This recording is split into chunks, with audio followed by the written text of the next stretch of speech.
और चलिए अब बात अखिलेश की तीसरी कसम की। दरअसल आज तीसरी बार अखिलेश यादव सपा के राष्ट्रीय अध्यक्ष चुने गए। आपको बता दें कल राष्ट्रीय अध्यक्ष उन्हें चुना गया था। मुलायम सिंह के बाद अखिलेश ने ही दूसरे ऐसे नेता बने हैं जिनके हाथ में सपा की बागडोर है।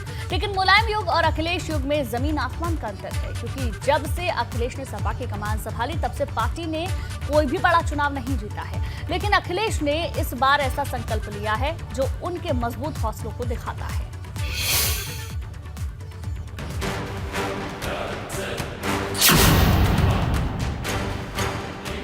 कल भी किसी साथी ने कहा था कि अपना बूथ सबसे मजबूत बनाना पड़ेगा। तीसरी बार जिम्मेदारी 24 के लिए नई तैयारी। एक भी वोट बटना नहीं चाहिए। पूरे देश की राजनीति को दिशा देगा उत्तर प्रदेश, और पूरे उत्तर प्रदेश के लिए साजिश षड्यंत्र और न जाने कौन सी नई चीज लेकर के आएंगे बीजेपी के लोग। कभी तंज कभी हमला, अखिलेश का नहले पर दहला। और देखो फिर राशन फ्री कर दिया है। लगता है कहीं पर चुनाव आया है इसीलिए राशन फिर फ्री हो गया है। ये जैसे जैसे इन्हें चुनाव डराता है वैसे वैसे ये राशन फ्री कर देते हैं, और ये बड़े बड़े सेठ लोगों को इतना लाभ पहुंचाते हैं जिसकी आप कल्पना नहीं कर सकते। ये तीसरी बार था जब समाजवादी पार्टी की लाल कमान निर्विरोध रूप से अखिलेश यादव को सौंपी गई। सपा के राष्ट्रीय अधिवेशन में रामगोपाल यादव ने अखिलेश यादव के नाम का ऐलान किया, और जब अखिलेश भाषण देने पहुंचे तो उनकी बातों का सीधा संदेश 24 की तैयारी पर दिखा। बहुत बड़ी जिम्मेदारी आप लोगों ने दी है, और ये जिम्मेदारी तब दी है आपने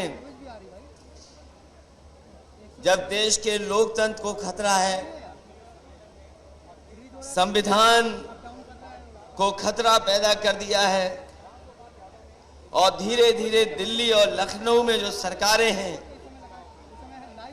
उन्होंने सभी संस्थाओं पर कब्जा कर लिया है। मैं आपको भरोसा दिलाता हूं, इसके लिए मुझे अगर हर दिन लगाना पड़ेगा और हर पल इसके लिए काम करना पड़ेगा तो मैं कर करके इन तमाम शक्तियों से लड़ने का काम करूंगा।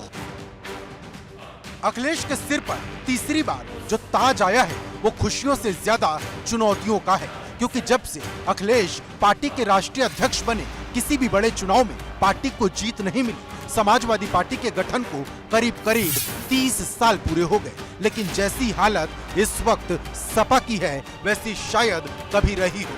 हालांकि अखिलेश अब नए इतिहास का संकल्प ले रहे हैं। आज हम लोगों को संकल्प भी लेना है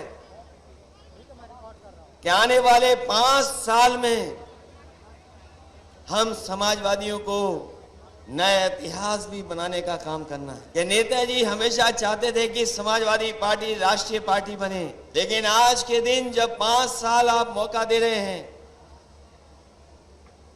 तो हम सबको मिलकर के ये संकल्प लेना चाहिए कि जब अगली बार हम लोग मिले तो समाजवादी पार्टी राष्ट्रीय पार्टी बन करके आए।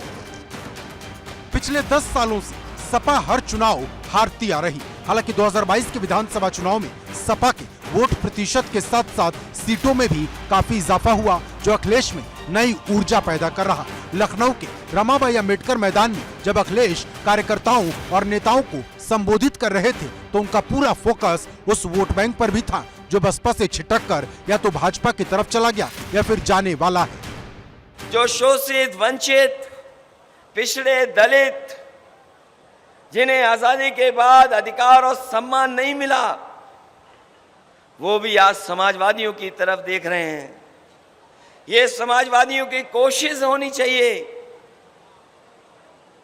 कि बाबा साहब के सिद्धांत पे चलने वाले लोग और डॉक्टर राम मनोहर लोहिया जी के सिद्धांत पे चलने वाले लोगों को साथ जोड़ करके हम लोग संविधान और लोकतंत्र को बचाने का काम करें।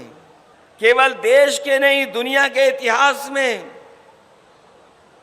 इतना झूठ बोलने वाला दल कोई नहीं रहा होगा जो आज दिल्ली की सत्ता में और उत्तर प्रदेश की सत्ता में पहुंच गया है।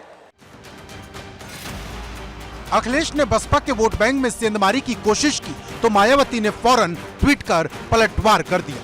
वहीं अखिलेश कार्यकर्ताओं में जोश भर रहे थे, 24 के लिए तैयारी कर रहे थे। उन्होंने फिर से ये बात दोहराई कि विधानसभा चुनाव में धांधली हुई है। ये सरकार आपकी छीनी है इन्होंने। ये सरकार समाजवादियों की बन गई थी उत्तर प्रदेश में।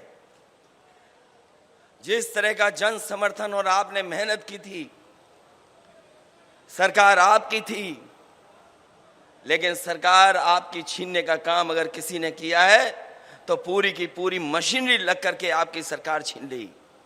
क्योंकि वो जानते थे यूपी की सरकार जाने का मतलब है दिल्ली की सरकार भी चली जाएगी।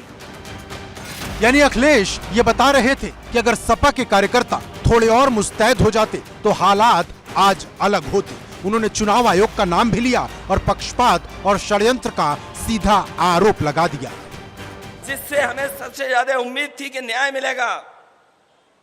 इलेक्शन कमीशन उसने बीजेपी के सारे इस पर, पन्ना प्रभारियों के सारे पर जानबूझ करके हमारे यादव और मुसलमानों के वोट, कोई विधानसभा ऐसी नहीं है जहां पर 20,000 कम न कर दिए हों, 20,000 वोट न काट दिए हों।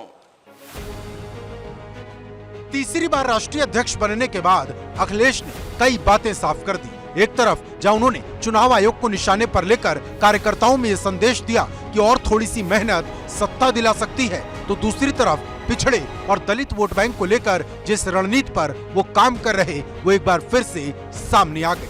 Bureau report, ABP Ganga.